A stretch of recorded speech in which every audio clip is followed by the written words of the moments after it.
Yep, that's perfect. Okay. All right, let me raise mine up a little bit. So Okay. see the top of your head. You tall, I'm sure. Yeah, You know what I'm yeah, saying? I'm a short brother, so I can get away with that low camera. Okay. All right, here we go. And we in the game. All right. Yeah, we in there. All right, let's get to it. And then like somewhere. All right. All right, shalom, shalom. Shalom. All right, we are the Hebrew Israelites back out here another night. All right, to prophesy of the downfall of Babylon the Great. All right, to preach the good news, meaning the gospel to the so-called Negroes, Latinos, and Native American Indians, who are the Lord's chosen people. All right, all 12 tribes of the nation of Israel. All right, and this lesson that we're going to be going in tonight is how to identify Esau by the prophecies. Okay, which is extremely important to do because there's a lot of controversy around who Esau is. You know, Esau plays a major role in prophecy. All right, in prophecy you have pretty much you got Jacob and Esau. That's everything centers around those two, and then you got the 16 heathen nations, and they're just kind of like background characters. Okay, so of course Jacob being the sons of the righteous, and Esau being the sons of the wicked. All right, who are ruling over the earth according to Bible prophecy right now. All right, so that's what we're going to be going into tonight, and as always, before we get started, I believe we're already facing the east.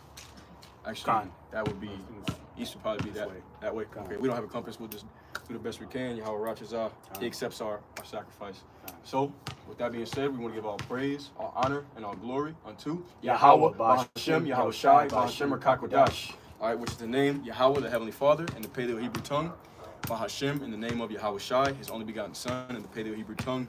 Bahashem, the Rakakwadash. All right, the Holy Spirit in the Paleo-Hebrew tongue, which we always give all praise, honor, and glory to, because without those entities, we would not be able to come out here and bring out this 100% truth according to the Bible. All right, so with that being said, Lord's will, this lesson is edifying, and let's go ahead and jump right into it. All right, so first, give me Genesis, the 25th chapter. All right, we're going to get the foundation of who Esau is and his beginning of his timeline. Okay, and really, through the reincarnation, Esau, his seed, the seed of the wicked, goes all the way back to Cain, but we're just going to start off with Jacob and Esau in the beginning when they were in the womb. Okay, so this is the origin story of where it all starts. Okay, Genesis chapter 25, and I believe around about verse 25. Okay, yeah, I'm gonna start. Should I start at 23? Yeah, you can start. You can start out. Okay. Yep. Yeah, Genesis chapter 25, verse 23. Start at verse slack. I'm gonna start verse 22. So this is Genesis chapter 25, verse 22, and it reads, "And the children struggled together within her," which is Rebekah. Yep. "And she said, If it be so, why am I thus? And she went to inquire of the Lord Yahweh." Verse 23. "And the Lord Yahweh said unto her, Two nations are in thy womb," as in two nationalities, right, "and two manner of people shall be separated from thy bowels. And the one people shall be stronger than the other people, and the elder shall serve the younger." All right, right, and that's very important to take note of. Okay, a few things. He said that it'd be two manner of people in thy womb, because you have a lot of people. They say, well, how could Jacob and Esau be complete opposites of each other? Where it just told you that there's two manner of people in the womb. All right, and it says one shall be stronger than the other. All right, Jacob is stronger than Esau physically. Okay, and then it also said, what was that last part? It said, the elder shall serve the younger. Okay, that's a key part to remember. The elder shall serve the younger. All right, that's a key part to remember, because this is the beginning of the prophecy right here. All right, it was already set in motion right there that the elder shall serve the younger. So we're going to see which one came out first. All right. Genesis chapter 25, verse 24, and it reads, "And when her days to be delivered were fulfilled, behold, there were twins in her womb." Verse 25, "And the first came out red all over like an hairy garment, and they called his name Esau." Right, so it said the first came out red all over like a hairy garment. All right, and this is pretty essentially, like if you go to the story of Moses, I believe it's Exodus chapter 12, or maybe Exodus the 3rd chapter, I can't remember exactly. Whenever the Lord put leprosy on someone, it would make them, where their skin was completely white, he would take their pigment. All right, so that was the mark of Cain. So when it says he came out red all over, that's because his blood showed through his skin. And you can see that even in Edomites today, all right, which we are going to prove once again that Esau, Edom, is the so-called white man. All right, if you ever look at them, they call themselves white, but their faces are really pink, red, you know, in multitude of different colors all over their body, but mostly pink or red. All right, which I believe that word Edom or Adam, red. That's actually the word red in Hebrew. Okay, so it's a description of their skin color, and it says they were red all over like a hairy garment. All right, so they also came out hairy. Okay. Kind of just a line back on that, like it says, Genesis 4 and 6. Right. Or was it Genesis, where Moses, where Heavenly Father Yahweh told Moses to stick his hand in his bosom, and then when he took it out, it was white like snow. That's what I'm talking about. Yeah, okay. That's exactly what I was talking about. Right. What chapter was that? I wanted to say it was Genesis 4, but it's not. That's not it. That was definitely Exodus. Oh, Exodus 4 and 6. Exodus 4. Yeah, that's what it was. Okay. Yeah. So that's showing what quote unquote leprosy is. So they have a clean form of leprosy, you could say. Okay. All right, but go ahead, continue. Want me to read it or just? Yeah, keep reading because there's more meat on that. Okay. Yep. So you that Genesis 25. So you read about Esau. He was the first that came out. Start from that again. He came out red all over in like a hairy garment. Okay. All right. This is Genesis 25 and 25, and it says, and the first came out red all over like a hairy garment, and they called his name Esau. Right. Yep. He wasted away his he. Right. And he was the first to come out. Remember, it said that the elder shall serve the younger. Okay, that was already prophesied of. We just read that in the verse prior. I keep reading.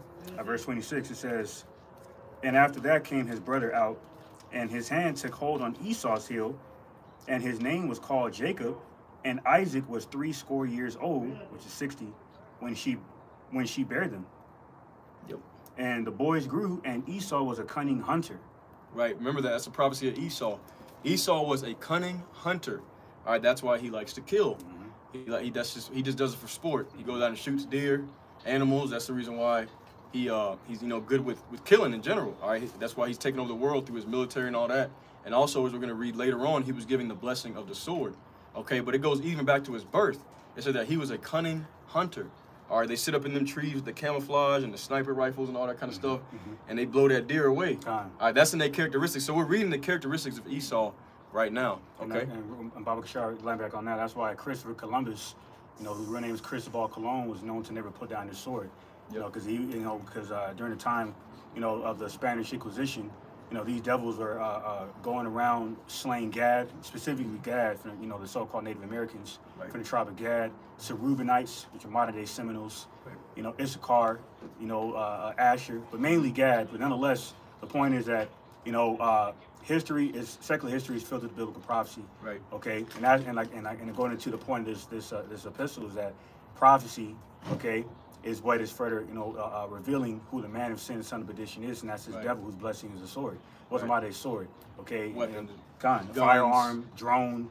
Right. That's why the military-industrial complex, all right, since 1776, during the beginning of America's independence from Britain, they've been at war from that time until now for a little over 90% of the time, man. Right. And that lines with Revelation 6 and 4.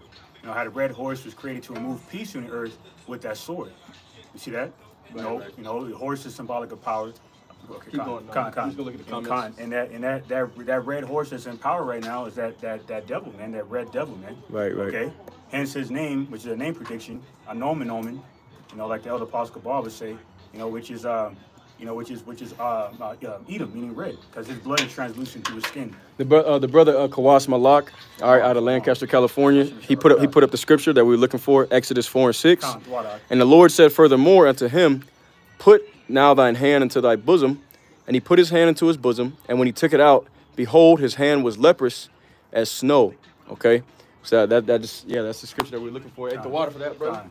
All right. But let's keep reading the prophecy. So we just read that Esau, right? And Esau was a cunning hunter. So that's one of his characteristics. Keep reading. Genesis. I'm gonna start from the top. Genesis 25 and 27, and it reads, and the boys grew, and Esau was a cunning hunter, a man of the field, and Jacob was a plain man dwelling in tents. Right. Which you look at the northern kingdom, they got the teepees. You know what I'm saying? Jacob was a plain man dwelling in tents. Okay. So Jacob was a man of the, he was kind of just chilling. He went out there killing animals and all kind of stuff like that.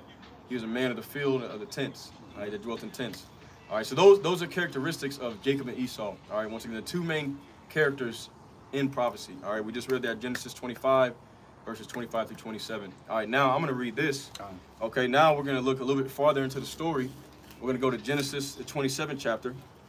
All right, and this is where Isaac, before he passes away, he gives his blessings to the two sons. Okay, and these blessings are going to show that, once again, add on to what their characteristics will be and how they operate as a nation in the future. All right, so this is Genesis chapter 27, and I'm just going to read the one for Esau, because this is who this lesson is about.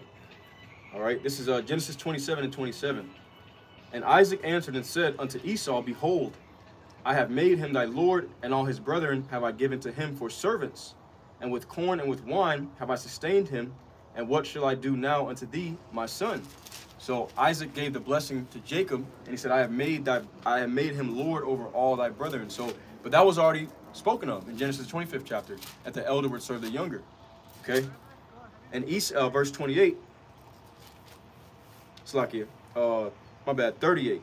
I apologize, Slakia. Hang on. Yeah, I'm in the right place. My bad.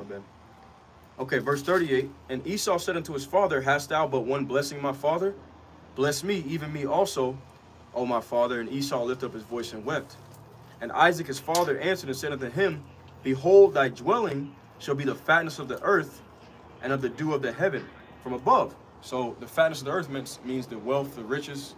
All right, Esau, that would be his blessing right there, the fatness of the earth, the riches. And then verse 40, and by thy sword shalt thou live, and shalt serve thy brother, and it shall come to pass, when thou shalt have the dominion, that thou shalt break his yoke from off thy neck. Okay, so there's a time when Esau was a servant to Jacob during the time of the Dark Ages. Okay, and it said, when thou shalt have the dominion, thou shalt break his yoke from off thy neck. All right, but we just read about his two blessings. All right, Esau's two main blessings was, one, the fatness of the earth, meaning riches and wealth, and then living by the sword. Okay, so those are the things that we're going to focus on, because that's how we're going to identify him. And we've got some other ways as well, but we're going to go into, give me Job 9 and 24. Can I grab a quick precept? Yep. His two blessings are what? Esau's two blessings were the fatness of the earth and the sword. Okay, and that's found in Genesis 27, verses 39 and 40. I got a precept on that too. Okay. Shah. Yep. Bring it Okay, up. Con. This is the book of Micah, chapter 2, verse 1. And it says... I was going to go into that already. Con. So I didn't line up. Yeah, bring it up. Okay. It says, Salakia. Yeah, you good, brother. Okay. Yeah, while you getting that, I'm going to read the brother's comment. Okay. All right, I believe the brother put another comment up. Okay. All right. This is Kawas Malak. All right, Genesis 27 and 41. Because thou hast had a perpetual hatred, Salaki, Ezekiel 35 and 5.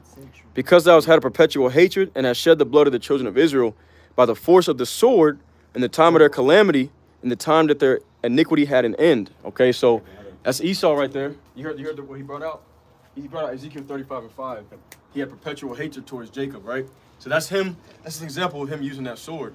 Okay, so yep, beautiful precept. That lines up with Amos 1:11, how he kept a perpetual hatred towards Jacob forever. The descendants of Jacob forever is through that sword. And this is the real reason why he was hunted down the so-called Negroes and natives, with such vigor, such right. such vengeance and hatred, maliciousness. Which really goes all the way back to that story that we just read in Genesis 27 chapter, because we didn't continue on, but Isaac gave him the blessing of the sword and the fatness of the earth, but he was still pissed off at Jacob because Jacob had supplanted him. All right, if you read that Genesis 27 chapter, Jacob had pretended to be Isaac by putting on like goat skin or something like that to appear to be hairy, and then to smell like a man of the field.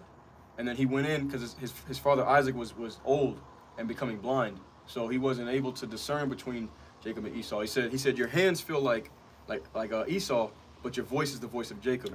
So originally, because Isaac really wanted to give the blessing to Esau, firstborn. Right, the firstborn, because that was a normal tradition, that the Israelites had, right? But it was already prophesied in Genesis 25th chapter that the blessing would go to Jacob. From the beginning, it was already prophesied that way, right? The Lord just made it in the movie to happen that way that it did. So Esau was pissed off about that, and that same hatred carried on all the way through his descendants, and that's the reason why they did and had such great vengeance upon the children of Israel, like we just read, that the brother put up in Ezekiel 35:5. That's right. Yep. So it's the same hatred. It's spiritual. All right. But Genesis, what scripture are you looking for? that one, Esau, when he deceived them. Oh, Genesis. That would be Genesis 27 and 27. Okay.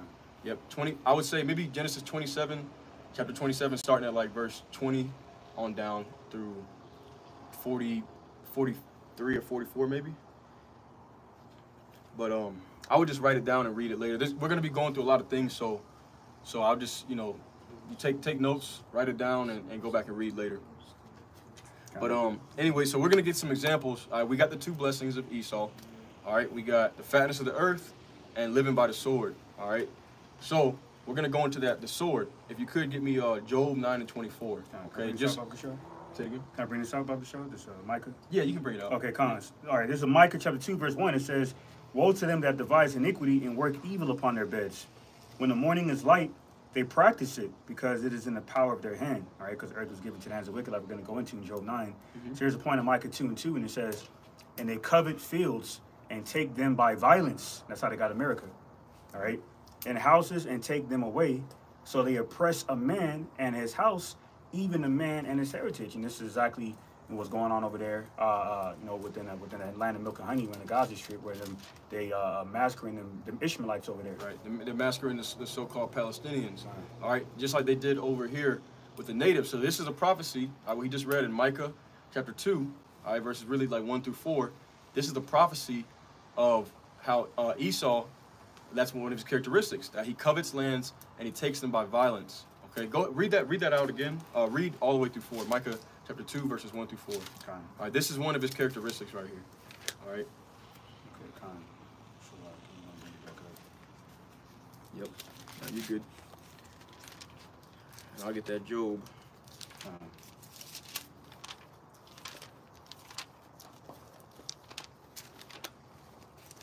Okay, while you getting that, I'm gonna get it. Okay, all right.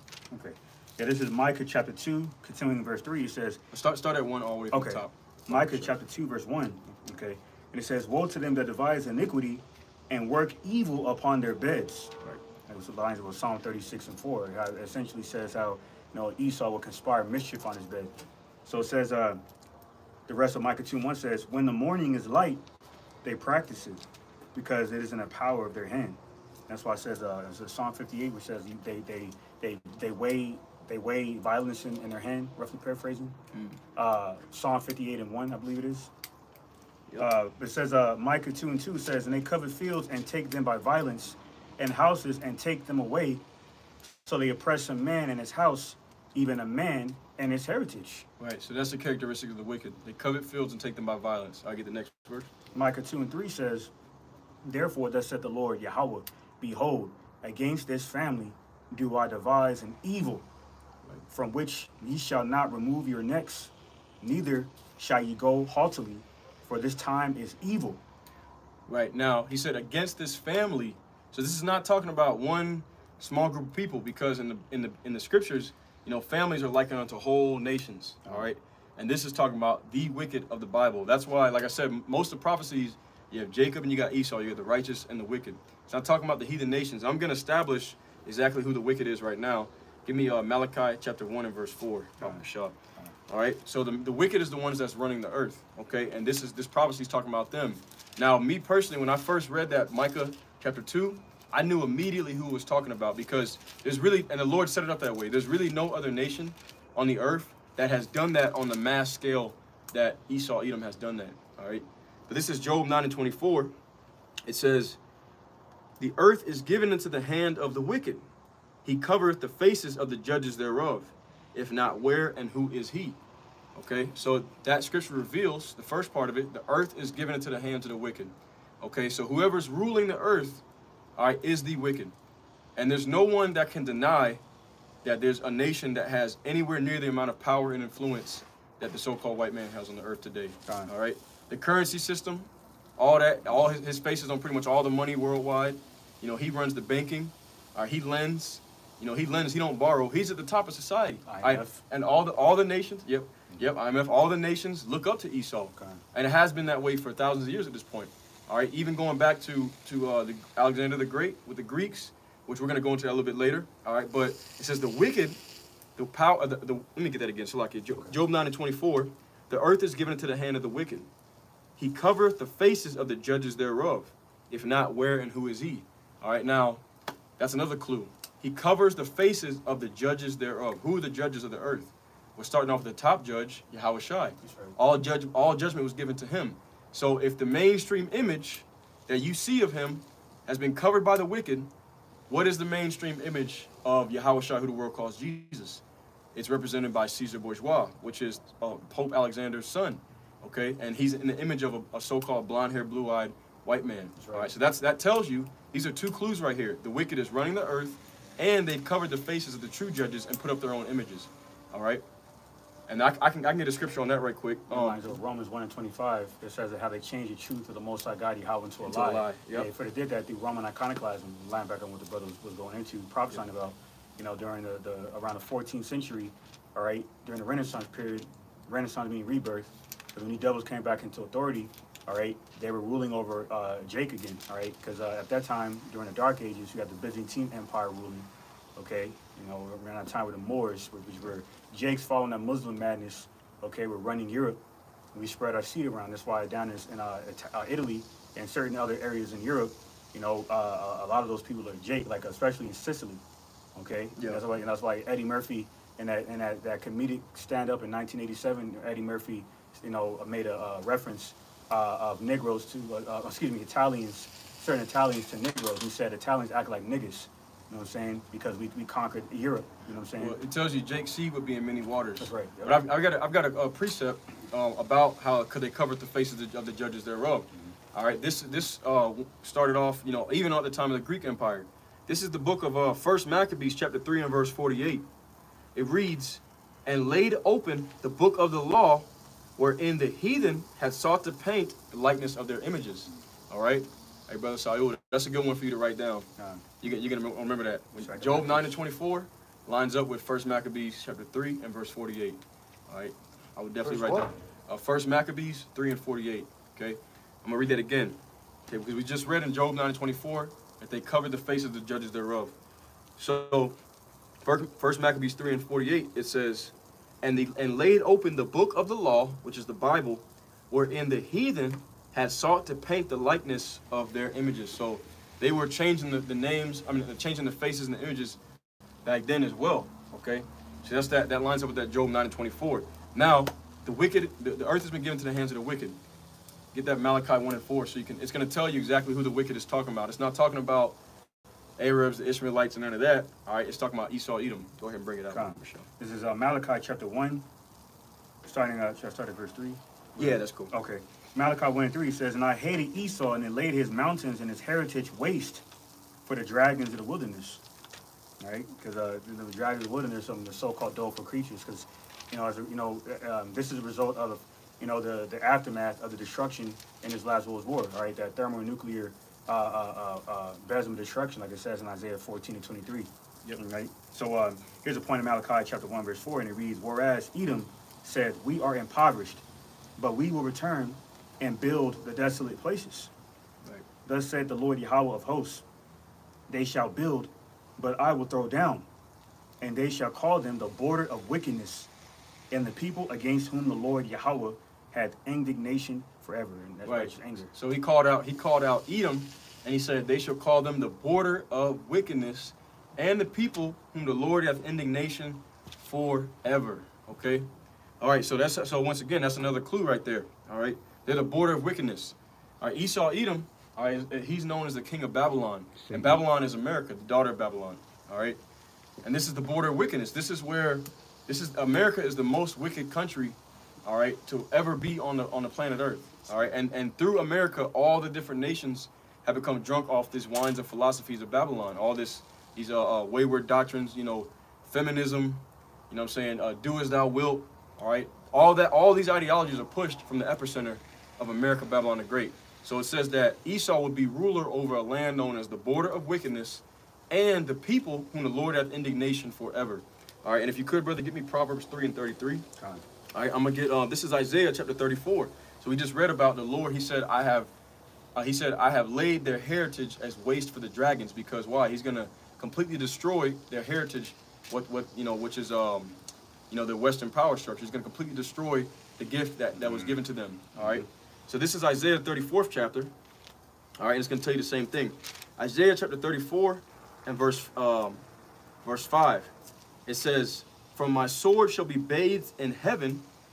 Behold, it shall come down upon Idumea and upon the people of my curse to judgment." Okay? So Idumea is the people of the Lord's curse to judgment. The same as Esau. Idumea is the Greek word for Esau, Edom. That's right. Okay? Now, let's get some more prophecies. Oh, go get the Proverbs 3 and 33, Baba Kashaw. Con. This is the book of Proverbs, chapter 3, verse 33. Yep. And it reads, "The curse of the Lord, Yahweh, is in the house of the wicked, but he blesseth the habitation of the just." Right, so the curse of the Lord is in the house of the wicked. That's the same people cursed the judgment that we just read about, and we established who the wicked is in Malachi 1 and 4. All right, the wicked is talking about Esau. All right, we're just building a foundation right now, and then we're going to really dive deep into who Esau is. But we brought out some prophecies on who he is, characteristic-wise. Micah chapter 2, talks about how he covets lands and he takes them by violence. All right, and then of course we got that he would live by the sword in Genesis 27. Now, if you could, brother, get me Habakkuk, the 2nd chapter. Because quick precept. Yeah, bring it up. Okay. So I didn't cut you off. No, you good. Okay, so this is Zechariah 5. The point is in verse 4. I'm starting from the top. All right, Zechariah 5 and 1 says, "Then I turned and lift up mine eyes and looked up, behold, a flying roll. And he said unto me, What seest thou? And I answered, I see a flying roll.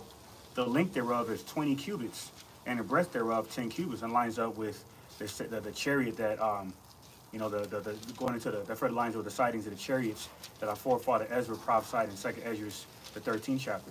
That had no end when he looked up to the firmament.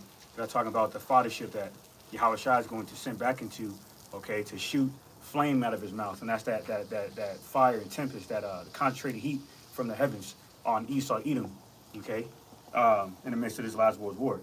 All right, so we're going to go into more detail how it's going to happen. All right, Zechariah 5 and 3 says, "Then said he unto me, This is the curse." So here's the point, Zechariah 5 and 3. It says, "Then said he unto me, This is the curse that goeth forth over the face of the whole earth. Yep. For everyone that stealeth shall be cut off as on his side." And Esau's a Nigar, so it definitely pertains to him. Right, and he said that he steals lands. Time. Everyone that stealeth, so yep. That's how we know it's talking about Esau right there. Yep. So it says, "According to it, and everyone that sweareth shall be cut off as on that side according to it." So that's the point. That lines up with the curse of the wicked, the curse of the house of the wicked in Proverbs 3 and 33. And this is a real reason why we witness these chariot sightings that Esau has deceitfully declassified as UFOs and UAPs, aliens, which right. As aliens with that government psyop term. Which is really referring to the angels, the angelic vehicles, right. Yahweh by Shemashah that's mentioned in Daniel the 9th chapter. I got the brother he brought out a precept. Our brother Kawas Malak, all right, out of Lancaster, California. All right, he brought out 2 Thessalonians. All right, and that 2nd Ezra, the 6th chapter, we'll get that. We're gonna go into that later on. It's not time for that, but I appreciate the scripture, brother. This is 2 Thessalonians, chapter 2 and verse 3. It says, "Let no man deceive you by any means. For that day shall not come, except there come a falling away first, and that man of sin be revealed, the son of perdition." All right, perdition means destruction. So that man of sin, this is talking about a nation of people, is being revealed right now. That's Esau, "who opposeth and exalteth himself above all that is called God, or that is worshipped, so that he as God sitteth in the temple of God, showing himself that he is God." So that goes back into him covering the faces of the judges. So it says the man of sin, that he shows himself as God. So that's another clue right there. That God complex, right. Off of what? So-called white supremacy, Edomite supremacy. Right. He got another scripture, 2 Thessalonians 2 and 5. "For the mystery of iniquity does already work. Only he who now letteth will let until he be taken out of the way." I'm going to break that down. The mystery of iniquity, all right, because that's the thing. It's been a big mystery. Who's Esau? Who's the son of the wicked? All right, but now it said that he's being revealed. And only until the Heavenly Father who letteth will let, meaning that he's only going to allow it to happen for a period of time until he says, okay, this is the time for Esau to be revealed, and that's the time we're in now. Real quick, brother, that's why that lines up with Job 9:24, where it says, "If not, who and where is he?" Right, you see? And that's that mystery. It was a mystery, right? But now he's being revealed. Now, you got the Habakkuk?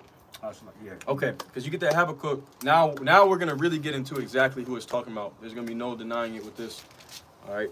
From Habakkuk 2 from the top. Yeah, Habakkuk 2, start at verse 3. Okay. Sure. Yeah. Okay. This is Habakkuk chapter 2 verse 3, and it says, "For the vision is yet for an appointed time, but at the end it shall speak Right. and not lie. Though it tarry, wait for it, because it will surely come; it will not tarry."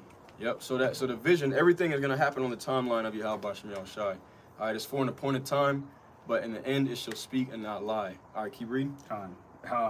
This is Habakkuk chapter 2 verse 4. It says, "Behold, his soul which is lifted up is not upright in him, Yep. but the just shall live by his faith." Right. Yep. His soul is not upright in him, but the just, which is Jacob, shall live by his faith. Okay. All right. Keep reading. And real quick, that's why in Hebrews 12, and I really use Hebrews 12 and 16, it says how, he's profane. It speaks about Esau being profane. None other being more profane than Esau. And that Greek word for profane is babeos, meaning ungodly. And profane means outside of the temple. All right, because the devil is wicked. Okay, he's the epitome of wickedness, man. Yep. Okay, so this is... Yeah, keep reading, because I got a scripture going to line up. Okay, this is Habakkuk chapter 2, verse 5. It says, "Yea, also because he transgressed by wine, he is a proud man." So that's another scripture that as another characteristic of the wicked. All right, he's very proud. Esau is extremely proud. So he lives by the sword. He has the wealth of the earth. All right, he covets lands and take them by violence, and he's very proud. All right, keep reading. It says, "Neither keepeth at home," right? Because he's always at war too. Just like his forefather. Yeah, another pre-incarnation of his devil, Cain, was a vagabond. That's a further reason why we know that this is the devil the Bible speaks of. The seed of the wicked. Still kill, destroy. Yeah, that's right. That's right, because he's of his father, the devil, Kwayan, Cain. Kwayan meaning weapon. Right. Okay. Yep. Read all the way down to 10. Okay. And go straight through. Okay. So it says, "Who enlarges his desire is hell, and is as death." Like Oppenheimer said, he said, "I become death," roughly paraphrasing, around World War II. And I want to say this: he enlarges his desire is hell, and is as death. So he and well, matter of fact, keep reading. So okay. It says, "And cannot be satisfied." That's what I wanted. He can't be. So he's extremely greedy. That's another characteristic of the wicked. All right, he's extremely greedy, and I'm gonna keep overviewing him. All right, lives by the sword, riches the earth, covets lands and take them by violence, very proud and very greedy. All right, keep reading. It says, "But gathereth into him all nations, and heapeth into him all people." Right. Okay, that's another characteristic of the wicked. Gathers into himself all nations and heapeth unto himself all people. So in every Edomite nation, whether it's the United States, Canada, Europe, all right, it's not, you have a bunch of different nations all in there together as his servants, okay? So for you, Brother Sayo, you could write, he's very greedy, Habakkuk 2 and 4, and also gathers in himself all nations, all right? So, the diversity stuff, all right? Keep reading, because Habakkuk chapter 2 and verse 4. Yep, and keep reading that, because there's a specific precept I want to get into in a minute. Yeah, and he got his people through his wine, that wine fornication. Like it says in Jeremiah 51, that the nations were sober up off of, and a part of that prophecy coming to pass is these nations no longer fearing the military might of America. Like it says in Joel 3, it says, those that are weak shall now say I am strong. And that's why Russia's on a doorstep. Well, Russia's not really a weak nation, but you got North Korea in this case, that made a defensive pact with Russia. Right, Iran. Iran, yeah, man. So, hey. So they're coming down off of that wine that he had him drunk off of. That's what I'm saying. Yep, I keep reading. Okay, this is Habakkuk chapter 2, verse 6, and it reads, "Shall not all these take up a parable against him, and a taunting proverb against him, and say, Woe to him that increaseth that which is not his." Right, so all the nations are now starting, that's a characteristic, that's not a characteristic, but a prophecy of how they're going to look at Esau. They're going to say, woe to him that increaseth that which is not his. Woe to the guy who goes around pillaging and stealing everybody's stuff. There's only one nation of people that really is guilty of that, all right, on a mass scale, all right, and that's Esau. Now, of course, you have the other nations. They try to mimic Esau because they see him in power, but there's only one nation that's really guilty of that on a mass scale. All right, starting off with the so-called natives here, all right, the northern kingdom of the Israelites, and they're doing it to the Palestinians now. All right, so all the nations are rising up like, look, they're starting to look like, look at this devil, man. He's always out there stealing, robbing people. He's being exposed.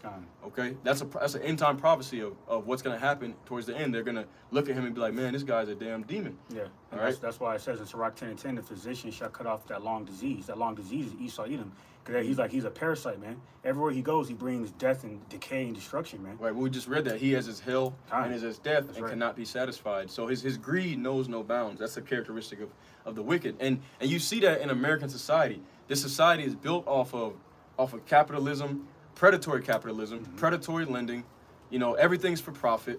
You know, like medical, that should be where you're right. You shouldn't go bankrupt trying to go to the hospital. All right, but that's because this earth is ran by the wicked. Okay, and specifically this society, you know, we are in the epicenter of Esau's society.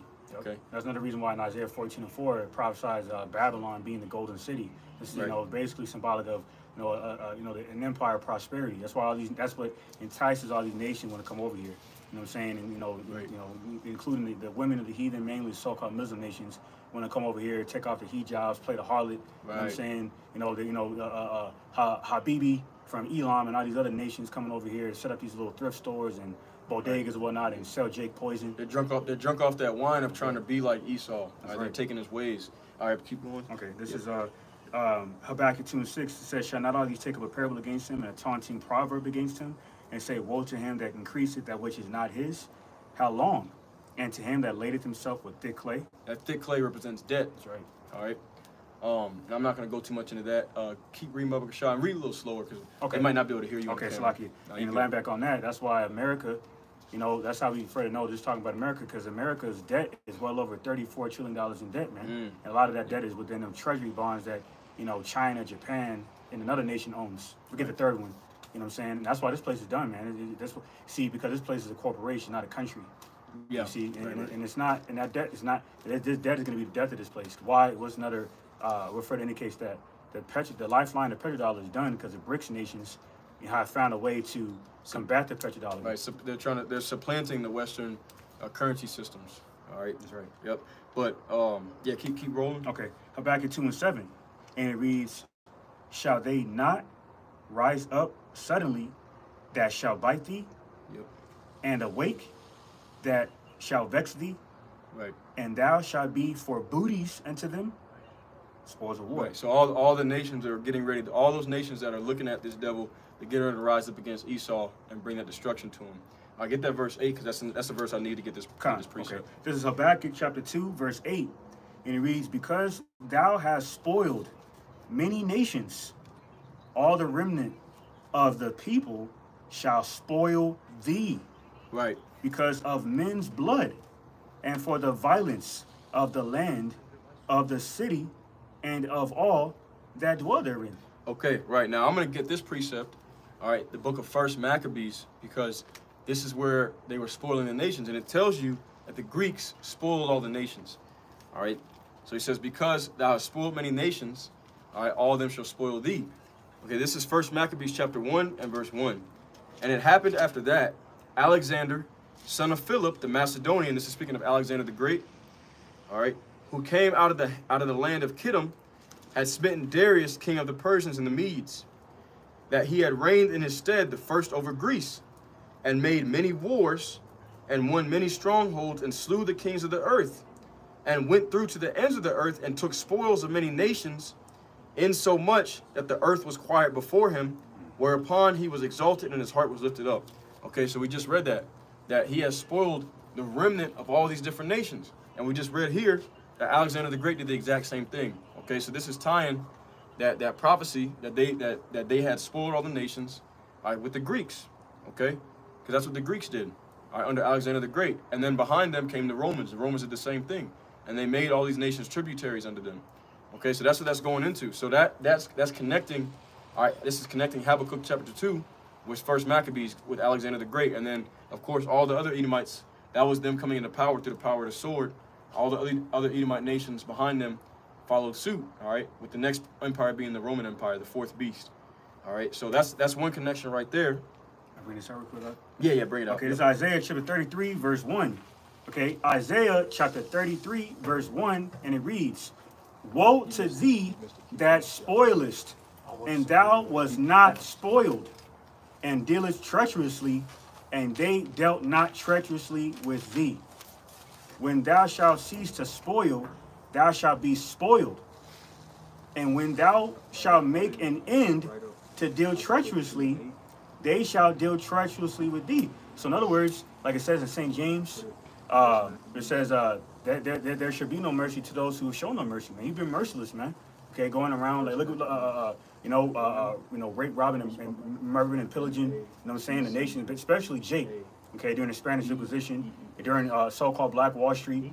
Okay, where we're pretty much still fresh out of slavery from the late 19th century, where within the aftermath of that time frame, you devils promised us 40 acres and a mule, so-called freedom, which was a fabrication, because the Emancipation Proclamation signed by Lincoln basically means transfer ownership from chattel slavery with the chains around our neck, the yokes of iron around our neck and the chains around our bodies, to systematic slavery, okay, which eventually carried over to systematic slavery through the Social Security tax signed by FDR. So we're still debt slaves. Which lines up with Haggai 1 and 6 and Baruch 3 and 8, how we're subject to payments. Okay, right. So that's how you devil's been dealing treacherously through your petrodollar, man, and your sword. Okay, right. All right. So this is how you show no mercy, through your sanctions, through your tariffs. Okay, through your intelligence agencies, eliminating these leaders that choose not to play ball, like Gaddafi of Libya. So that blood's gonna come back on your doorstep, man. Like it says in Nahum, the 3rd chapter, woe to the bloody city. Right. All right. Yep. So that's pretty much that on that. I want to get a few more precepts on the sword, okay. And we're going to move on to the riches, because it gives us a specific distinction about Esau's riches that are above other nations, and it also even says that they are not in trouble as other men, pretty much saying that the Lord has a hedge of protection around Esau for a period of time, and we see that playing out in today's society. So we're going to go into that after we're going to get a couple more scripts on the sword, and then we're going to move on to the riches. All right. So give me Psalms chapter 55, and I'm gonna get Psalms the 10th chapter. Okay. Yep. And let me know when you're there. Fine. Okay, we're gonna get a few scripts on Esau living by the sword. Okay, I got mine. So I'm gonna bring this out right quick. All right, this is the book of Psalms, chapter 10. And I'll start at verse 2. All right, and it's kind of I'm almost reading through the whole chapter, so I'm gonna read through it a little quickly. All right. Just, listen your ears up. It's a Psalm chapter 2. So like it's Psalms chapter 10 and verse 2. It says, the wicked in his pride, because that's one of his characteristics, is pride, does persecute the poor. Let them be taken in the devices that they have imagined. For the wicked boasteth of his heart's desire, and blesseth the covetous, whom the Lord abhorreth. That's another characteristic you can put down, that he blesses other wicked people. All right, in this society, you're blessed for being wicked. Okay? It says, verse 4, the wicked through pride of his countenance will not seek after the Most High. God is not at all in his thoughts. His ways are always grievous. Thy judgments are far above out of his sight. As for all of his enemies, he puffeth at them. So that's another characteristic of Esau. He's very arrogant to think that I can beat all my enemies. Okay? And I think we're going to get that in Psalms, the 55th chapter. Yeah, or now I'm thinking of Psalms 49, but that'll be in the next section. But anyways, I don't mean to cause confusion. But it says he puffed at all his enemies, so he thinks like he can't be beat in war. Even today, if you tell Americans that America's going to get beaten in war by Russia, they say, nah, America can't lose. Impossible. It's impossible, right? So, it says he puffeth at all his enemies. All right, next verse, Psalms 10 and 6. He has said in his heart, I shall not be moved, for I shall never be in adversity. And that's, what's symbolic of that? In the Christian church, they teach that there's going to be a pre-tribulation rapture. When the scriptures say the Lord is not coming back until immediately after the tribulation, according to Matthew 24th chapter, I think about 27, verse 27. All right, so they think that they're literally, after all the evil they've done on the face of the earth, and they continue to do wickedness, they think that they're going to escape the great tribulation, but they believe that the Lord is going to leave his chosen people in the tribulation, but he's gonna gather up the Christians. I've literally heard them say that. They think that there's two separate gatherings. They really believe this, man. But that goes to them having the mindset of they'll never be in adversity. All right? Edomites, they never think that they're gonna touch adversity, man. But anyways, Psalms chapter 10, I'm gonna try to get through this quickly. Real quick, just line back on that point real quick. That's why that Marines commercial says the few, the proud, the Marines. So in other words, our military is too formidable for you to contend with. But go ahead. Yep. Good observation. This is Psalms chapter 10 and verse 7. His mouth is full of cursing and deceit and fraud. Under his tongue is mischief and vanity. He sitteth in the lurking places of the villages. In the secret places doth he murder the innocent. His eyes are privily set against the poor. So he's constantly trying to find ways to oppress. Because it says his greed, it says that he is as hell in his death. All right, and that, what was the exact word it said in Habakkuk? He is as hell in his death, and he cannot be satisfied. So he's constantly looking at ways to take, and oppress the poor. And not only that, but to kill him. All right, actually, matter of fact, if you could, brother, that Isaiah chapter 10, woe to him that unrighteous laws and decrees. Okay. Yeah, because that's another characteristic of the wicked, that he uses his government, he uses the power of his government to put out unrighteous laws and decrees to defraud the poor. All right, that's a prophecy of Esau. I think it's Isaiah the 10th chapter. All right, starting at verse 1. Go ahead and bring that out, because that lines up perfectly. I'm gonna read this again. Okay. All right, this is Psalms chapter 10 and verse 8. He sitteth in the lurking places of the villages. In the secret places doth he murder the innocent. His eyes are privily constantly set against the poor. All right, so he's constantly thinking of ways to persecute the poor. All right, you get that Isaiah chapter 10. This is Isaiah chapter 10, verse 1. And it reads, woe unto them that decree unrighteous decrees, and that write grievousness which they have prescribed. And I'm going to tell you an example of that in live action, okay? Jake will get 40 years for a couple bags of weed, back then when it was illegal. But then a dude like will do a mass shooting, and they go get him Burger King at the end of that. Yeah, you know what I'm talking about, right? Yep. So they complete unequalness and unfairness. Mm-hmm. It's been proven statistically that they give so-called Negroes, Latinos, and Native American Indians, that they give them higher prison sentences for the exact same crimes than they do for their own people. This is an example of the unrighteous laws and decrees that they put out. All right, there's more meat on that. Keep reading. This is Isaiah chapter 10, verse 2, and it reads, to turn aside the needy from judgment, and to take away the right from the poor of my people. Right. So they turn aside the needy from judgment. All right, which means to bring fairness unto them, and to take away the right from the poor of my people. So that goes back into what we just read. They persecute the poor. All right. Now I'm gonna keep reading, unless there's more meat on there. Yeah, a little bit more. Okay. Yep. It says that widows may be their prey, and that they may rob the fatherless. What's a perfect example of that? Once again, the Spanish Inquisition. What were they doing? They were rape, robbing, murdering, and pillaging the so-called natives of the tribe of Gad. Okay, they would take their women. They would sexually exploit them, have their way with them. All right, kill off the men so they could reserve the women. Okay, it really goes back to the laws of the military. Rough paraphrasing, was that Deuteronomy 21? Mm-hmm. Okay, now not that Esau's righteous, but everything has an origin. Okay, but this devil has. Not further confirms this devil. It has that God complex by further using the scripture to justify his madness. Right. But he's far from righteous, man. Yep. All right. Yep. All right. I'm gonna keep reading. This is I'm gonna finish it through Psalms chapter 10 and verse 9. It says, "He lieth in wait, and secretly as a lion in his den, he lieth in wait to catch the poor. He does catch the poor when he draweth him into his net. He croucheth and humbleth himself, that the poor may fall by his strong ones." Okay, so that's another characteristic which we're kind of gonna get in Psalms 55. Okay, Esau is very cunning. He's a cunning hunter, but part of his cunning is deception. All right, so he acts like he's your friend, and then what does he do? He flips the situation on you, flips the scenario. Go ahead and bring that out. Psalms 55 and 21. All right, this lines up perfectly. Okay. Start with 20. Truth breaker. Yeah. Go and bring it. Yep. Okay. This is Psalm chapter 55, verse 20. It reads, "He hath put forth his hands against such as be at peace with him." Right. An example of that is with the natives. Okay, when they first arrived on the shores, the natives were teaching them how to hunt, how to live on the land, how to stay warm, giving them clothing and all that stuff. They were very welcoming to them. And that's the same story pretty much all over the Americas, because that's how Jake was. Jake is a man of a simple man dwelling in tents. He's always been, Jake is friendly and has a sense of righteousness within him. So when they came to Jake, all right, they had no idea about what Esau was getting ready to do. But that's what Esau does. He crouches and humbles himself, and then he attacks. Psalm 10. Yep. We just read in Psalms 10. Yep. Get that Psalms 55. Psalm 55, 20 from the top says, "He hath put forth his hands against such as be at peace with him. he has broken his covenant, all right, because he's a truce breaker. All right, he breaks covenants. Look Yep. at Iran. You know, the JCPOA Iran thermonuclear deal back in 2018 that was rescinded from Trump. That's another perfect example. Right. You know, Hey, brother, that's a key one for you to write down. He breaks truces and covenants. Psalms chapter 55, verse 20 and 21.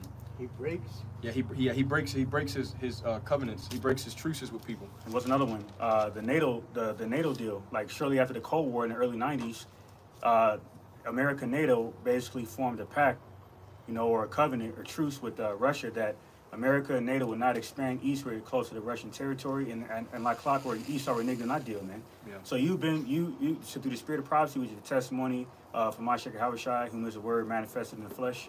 Okay, you have been further revealed, like it says in 2 Thessalonians, the 2nd chapter. How Right, like the brother brought out. God, Yep. yeah, you know.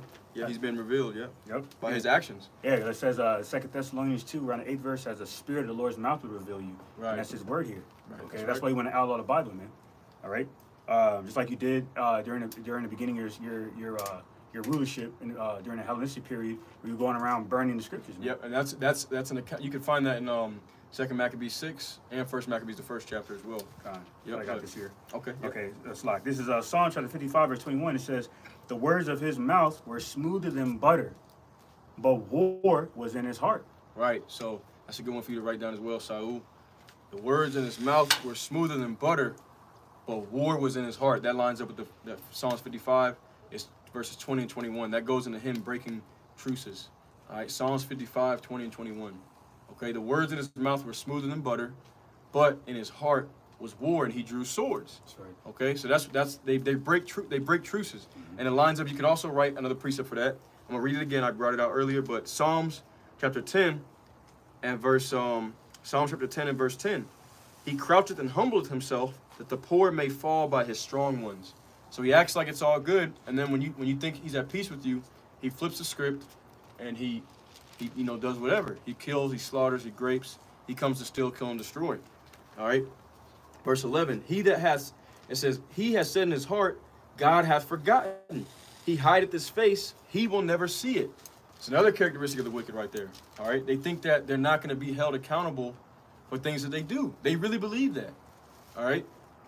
They really believe that. They think that as long as they believe in Jesus, that they're not going to be held accountable for things that they do. All right. And you can write that down as Psalms chapter 10 and verse 11, Brother Saul. Yeah, and this is the same Jesus that they were using, you know, as a deity of sacrifice of our people. You know, case in point, they had lynched like 13 different Native American Indians, Right. quote unquote, from the tribe of Gad, to their so-called Jesus idol.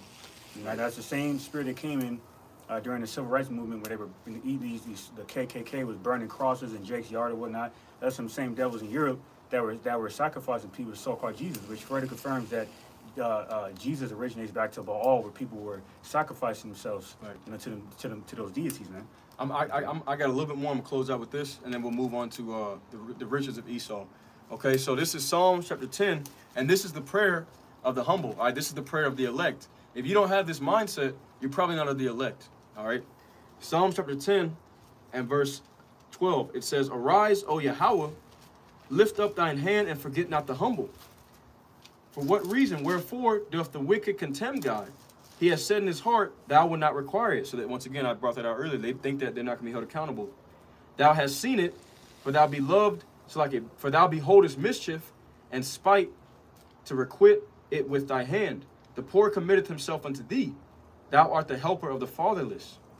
Break thou the arm of the wicked and the evil man, and seek out his wickedness till thou find none. The Lord is king forever and ever. The heathen are perished out of his land. Lord, thou hast heard the desire of the humble. Thou wilt prepare their heart. Thou wilt cause thine ear to hear, to judge the fatherless and the oppressed, that the man of the earth may no more oppress." Okay, so he's known as the man of the earth that does the oppression. It's another characteristic of the wicked.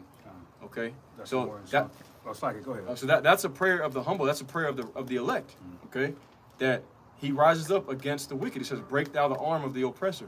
I forget not the humble in their cries." So you got these Jakes that's talking about, you know, Esau is our friend, and no, man, that's not what the scriptures say. All right, the scriptures say you're supposed to be hasting for this kingdom to be destroyed. You're supposed to be hasting for the Lord to come and break the arm of the oppressor, according to the scriptures. All right, that's the prayer of the humble. That's the prayer of the righteous. Okay. There's a little bit more here than Psalm Okay. 55. Yep. Psalm 55:21. Finish this off and continue. It says, the words of his mouth were smoother than butter, but words in his heart.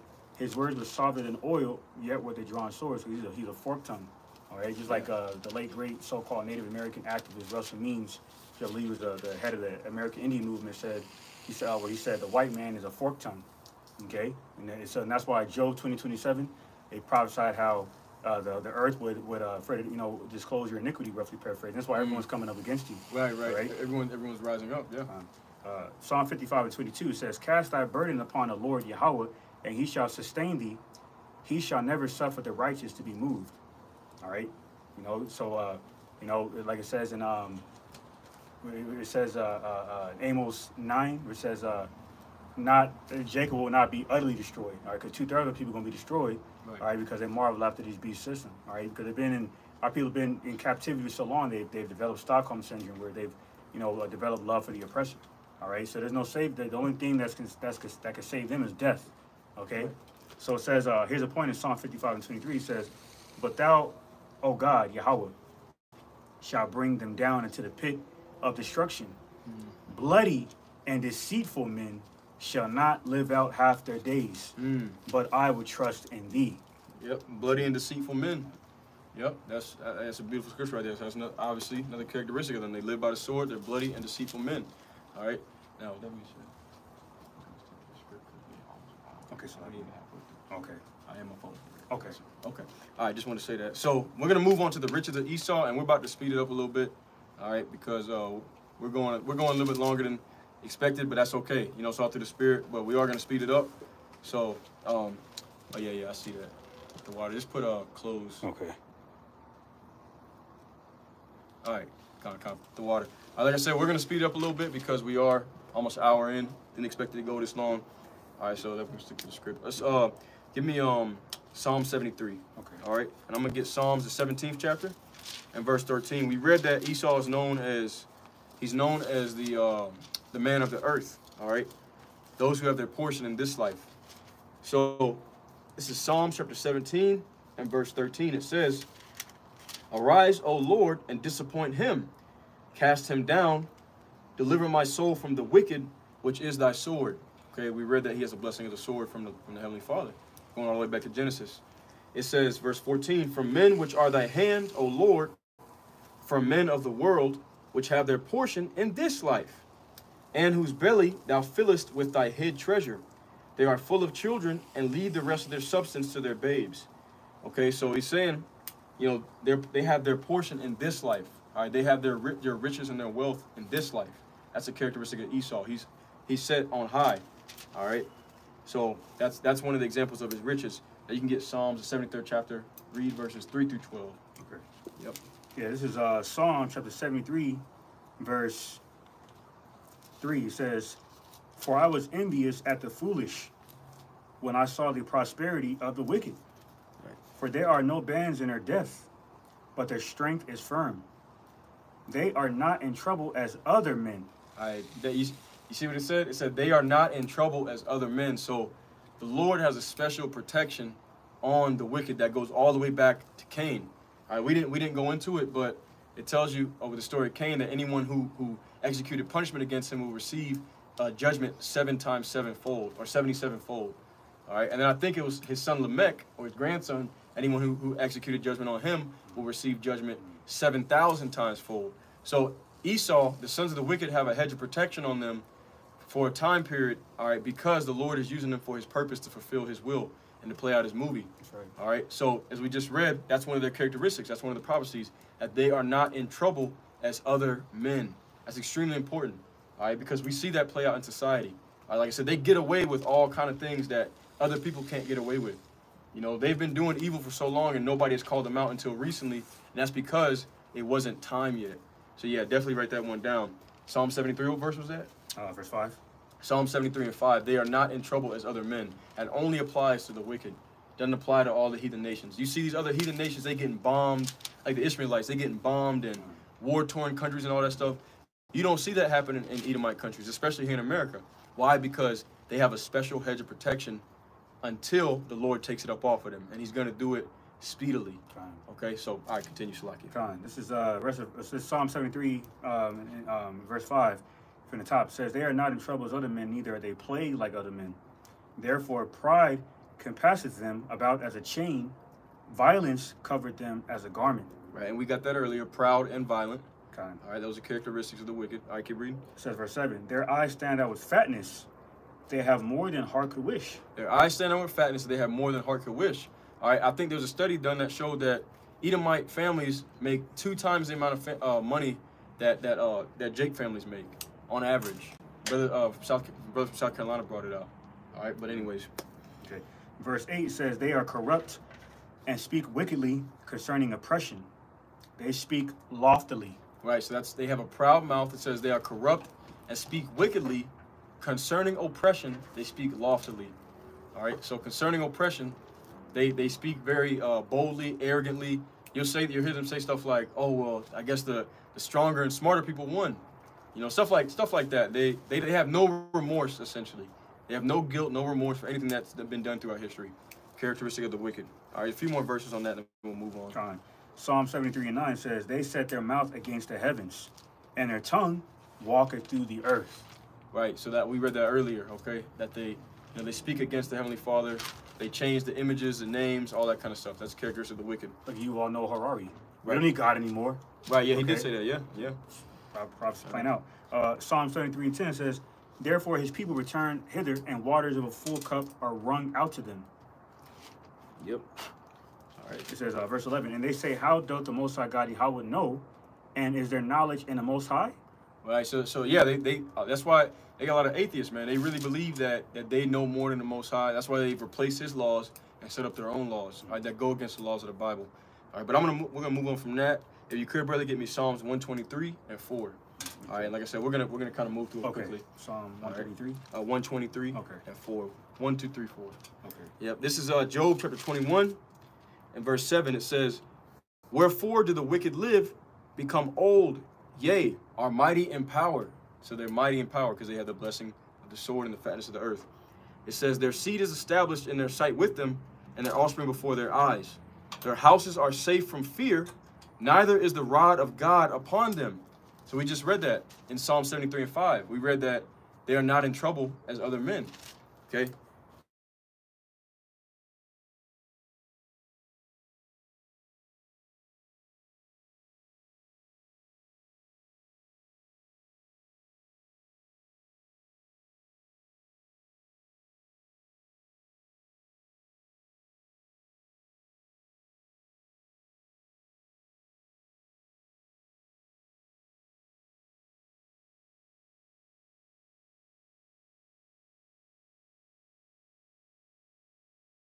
Knowledge of thy ways. What is the Almighty that we should serve him, and what profit should we have if we pray unto him? So these are all characteristics of the wicked, okay? Now, you know what? Just for sake of time, and I think my phone's getting ready to crush out. Let's go to the parts where it connects the Edomites and the Greeks, Okay. and then we'll close out with that, man. Because, Okay. yeah, we've been going for a while. Give me Joel chapter 3, and I'm going to have you read 4 and 6. So this is the part where it really makes a connection. It shows you. Fine. All right, yep. Joel chapter 3, start at verse 6. Start at 4. Okay. Joel 3 and 4 says, "Yea, and what have ye to do with me, O Tyre and Zidon?" So this is addressed to Tyre and Zidon. That's important to remember. Okay, I keep reading. It says, "And all the coasts of Palestine, Yep. will ye render me a recompense? And if ye recompense me swiftly and speedily, will I return your recompense upon your own head." So the Lord is angry with Tyre and Zidon, which today is the modern day Canaanites. These are what you call so-called sub-Saharan Africans. All right, and we're going to read why he's angry with them. All right, keep reading. Okay, verse 5 says, "Because ye have taken my silver and my gold, and have carried into your temples my goodly pleasant things."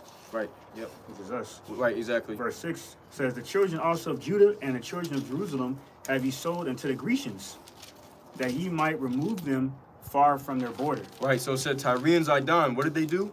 It said that they sold the children of Jerusalem, all right, and the children of Judah to the Grecians. All right, we know who the Grecians are. Oh, that's all good. We can keep going. Fine. All right, that's Esau eating the so-called white man. That's who the Grecians are. Fine. Hey, brother, can I use your phone for the flashlight? And we'll it's all good. All right, the water, bro. Some more light here. Okay. All right, so we just read it, Joel 3 and 6. Tyre and Zidon sold the children of Judah and the children of Jerusalem to the Grecians. All right.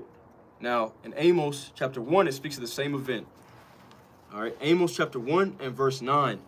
Thus saith the Lord, for 3 transgressions of Tyrus, and for 4 I will not turn away the punishment thereof, because they delivered up the whole captivity to Edom, and remembered not the brotherly covenant. So there you go. That's the connection right there. Fine. All right, in Joel 3 and 6, Joel chapter 3, verses 4 through 6, Tyre and Zidon sold the children of Israel to who? To the Grecians. And then in Amos 1 and 9, Tyrus sold the children of Israel, delivered the captivity up to Edom. So it's the same people. It's talking about the same event. All right, that's one connection right there. Give me Ezekiel chapter 25. Yeah, give me Ezekiel 25. And I'll get Zechariah 9, and that will make the other connection. And then there's really so much more we could go into, but we'll probably get this last one. And actually, I know we're going to get this one and then one more, and we're going to close out. Because it's... Okay. All right, so give me Ezekiel 25, verses 12 through 14. Okay, Ezekiel 25 and 12. Thus said the Lord God Yahweh, because that Edom had dealt against the house of Judah by taking vengeance, and hath greatly offended, and revenged himself upon them. Verse 13. Therefore, thus said the Lord God Yahweh, I will also stretch out mine hand upon Edom, and will cut off man and beast from it. Right. And I will make it desolate from Teman, and they of Dedan shall fall by the sword. Yep. Verse 14, and I will lay my vengeance upon Edom by the hand of my people Israel, and they shall do in Edom according to mine anger, and according to my fury, and they shall know my vengeance, said the Lord God Yahweh. Right, so we just read Ezekiel 25 and 14. He says, I'm going to lay my vengeance upon Edom by the hand of my people Israel, and they shall know my vengeance. The same account is spoken of in Zechariah the 9th chapter. I'm going to read it now. All right, this is Zechariah chapter 9, and I'm going to start at verse 12. Turn ye to the stronghold, ye prisoners of hope. Even today do I declare unto thee that I will render double unto thee. When I have bent Judah for me, and filled the bow with Ephraim, and raised up thy sons, O Zion, against thy sons, O Greece, and made thee as the sword of a mighty man. So that's the connection right there. Ezekiel 25, about verse 14, it says, I'm going to lay my vengeance upon Edom by the hand of my people Israel. And then Zechariah 9, and verse 13, it says, I will raise up thy sons, O Zion, against thy sons, O Greece, and make thee as the sword of a mighty man. Same people, same event, all right? So the same people that sold us into captivity, all right, in Joel 3 and 6, okay, they sold us to the Grecians, all right, were the same people who sold us to Edom in Amos 1 and 9. And then the same people, the Grecians, that we're going to lay punishment upon in Zechariah chapter 9 and verse 13, are the same people that we're going to lay punishment on, which is the Edomites in Ezekiel 25 and 14. So you see the connection there. They have this. They did the same actions, and they're going to see the same punishments. That's the connection. Now that's just biblical evidence. Now we're going to get a little bit more with and actually we'll just tell it to you. I'll tell it to you, and we'll close out. Okay.